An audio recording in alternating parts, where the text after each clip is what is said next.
I ran into this issue recently when trying to access my iCloud account, and I found a quick fix that worked wonders.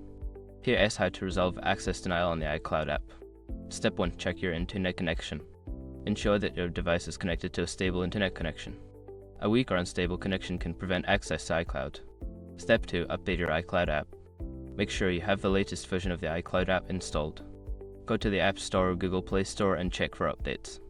Step 3. Sign out and sign back in. Sometimes, simply signing out of your iCloud account and signing back in can resolve access issues. Go to Settings, tap your name, and select Sign Out. Note, if you have two-factor authentication enabled, make sure you have access to your trusted device for the verification code. Step 4. Check Apple System Status. Visit Apple's System Status page to see if there are any ongoing issues with iCloud services. If there is a problem on Apple's end, you may need to wait it out. Step 5. Reset network settings. If all else fails, resetting your network settings can help. Go to Settings, General, Reset Network Settings. This will erase saved Wi-Fi passwords, so be prepared to reconnect. I hope these steps help you regain access to your iCloud app. If you run into any more issues, feel free to ask.